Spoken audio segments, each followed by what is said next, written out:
Hey everyone, my name is Yumei Chang and this is Life is Love School. In this channel, I teach you how to have a healthy relationship with yourself and other people. It's foundational to living a great life. If you're new to this channel, make sure you like and subscribe so you don't miss anything coming up. Today's topic is understanding the fearful avoidant partner. I got a ton of requests for this particular topic because not only is the fearful avoidant style the rarest form of attachment style, it's also the least understood. And in fact, the scientific community did not identify this particular attachment style until well after the other styles have been identified. So what is an attachment style? So you can roughly think about attachment styles as two different dimensions. One is how I see myself and then how I see the world. If you are a securely attached person, and roughly 50% of people are securely attached, you see yourself as valuable and lovable, and you also see the world as a safe place that returns that love and support that you need. So if you happen to be securely attached or you're dating somebody who's securely attached, you're in a great place. Now, the other 50% of the population are what we call insecurely attached. Now, there's three subtypes. One subtype is the anxiously attached. These people tend to not think very highly of themselves, yet at the same time, they do feel that the world is generally a safe and supported place. It's just not available to them. So the anxiously attached person has this clinging energy, always wanting more, always feeling like not getting enough. There's that chasing energy. There's also another insecure attachment style called the avoidant attachment style. So these people tend to think that they are lovable, that they are valuable, yet they distrust that the world will give them love and support. So then in order to protect themselves, they tell themselves that they don't really need a relationship. And in relationships, the dismissive avoidant tends to show up in a standoffish way. If you try to get closer to them, they want to push you away. So there's a little bit of this, I don't really want you that close energy. The fearful avoidant, interestingly, has a little bit of both. So the fearful avoidant doesn't think that they're valuable. So she might feel like I'm unlovable.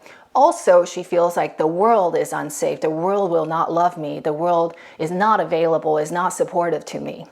So this is the fearful avoidant, kind of the typical mindset of how she sees herself as well as how she sees the world.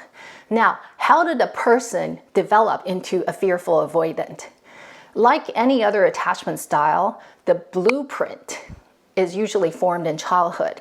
It has a lot to do with our relationship with our earliest caretakers. Do we have caretakers that are emotionally mature, emotionally stable, that provided us constant love, acceptance, and support? Or do we have the opposite? Do we have immature caretakers that were emotionally unregulated, who were perhaps negligent and maybe even abusive, right? That would shape your attachment style very differently. A typical childhood of a fearful avoidant is a parent who may profess to love you, yet at the same time, the behavior they deliver to you is neglectful or abusive. For example, I have a client who has a mother who would tell her that, she loves her, yet at the same time, the mother is highly critical of her. The mother easily would just tell her that she's not as good as the other siblings.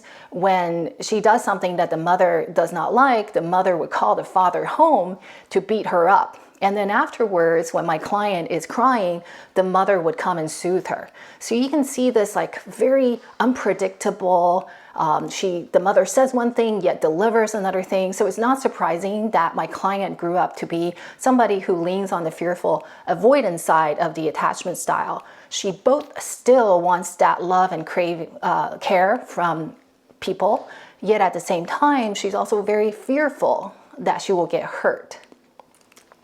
So if this resonates with you, make sure you comment. I would love to hear your story. If you know somebody who's fearful avoidant, or maybe you yourself is fearful avoidant, if this kind of story resonates, if that's similar to your childhood, or your childhood is a different situation, I would just love to hear about it. Now, how would a person who is fearful avoidant show up in relationships? There are three telltale signs. Of course, there are more, but these three are almost universal, so let me just go through them. So number one is they are not very committal. So they're kind of non-committal. These people have one foot in and one foot out. if you think about the way they see relationships, it's not hard to understand why they have this strategy. So a lot of our coping mechanisms is about protecting ourselves and protecting our ego. So a person who loves to be loved, yet at the same time feels that the world is unsafe, that eventually they are going to betray her, they are going to abandon her, might want to protect herself by saying, I'm going to kind of keep my safe spot. I'm going to have one leg in, one leg out because I'm not very valuable. And sooner or later, when you know the real me, you're not going to want to be around me. So the breakup is inevitable. So I might as well set up my situation to assume that I will be abandoned. So I have a client who's been married for many years, yet she insists on keeping a separate residence. She will not move in with her husband, right? Because in her mind, eventually the marriage is not going to work out. It's better if she has her own spot. So you can see the logic behind this and why people would do this to protect themselves. The number 2 telltale sign is emotional regulation issues. So a person who grew up as a fearful avoidant tends to have parents that are abusive or neglectful. So she's not getting the love that she's looking for. And oftentimes the caretakers are highly critical. So as a person grows up, that inner critic then becomes very strong. So there's constantly beating her down. So a lot of fearful avoidants also suffer from depression, anxiety, and for example, even borderline personality disorder has a high correlation with the fearful attachment style.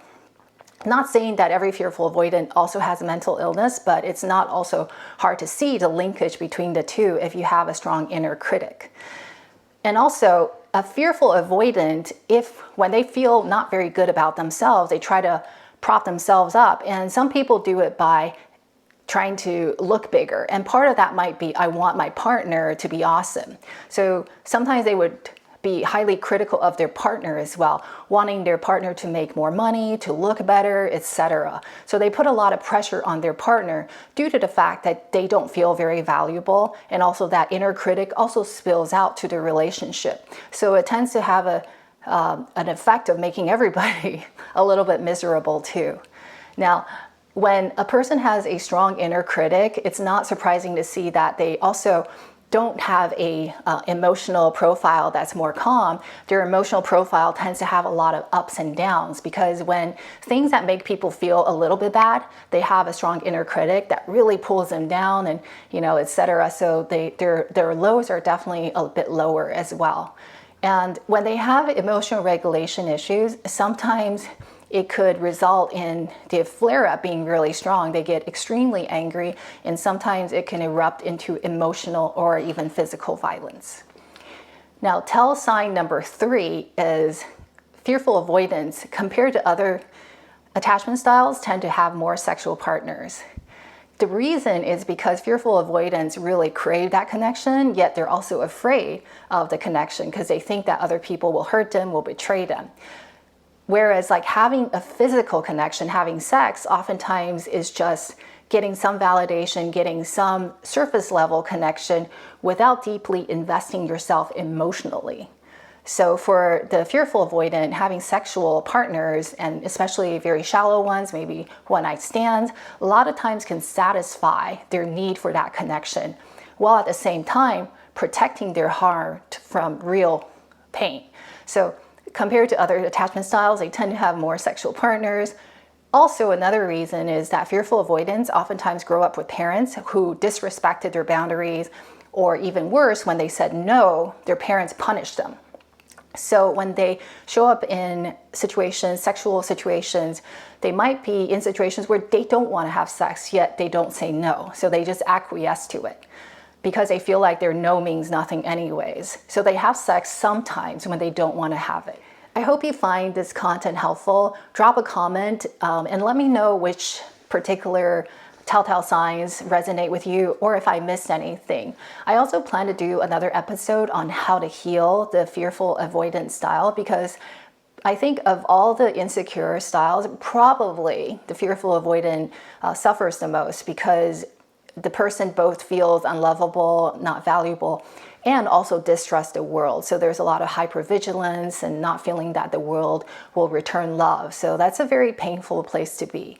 If you're interested in healing from childhood trauma and healing from these internal core wounds and learning how to communicate better so you can build healthy relationships, I invite you to join me inside Tribe. Tribe is a membership group where I teach materials like this, and I also run Zoom calls, so you could just ask me questions live or ask me questions in a group specific to you, and I provide live coaching. So I think you'll really enjoy it. Check out the show notes for more, and make sure you like and subscribe. I'll see you next time.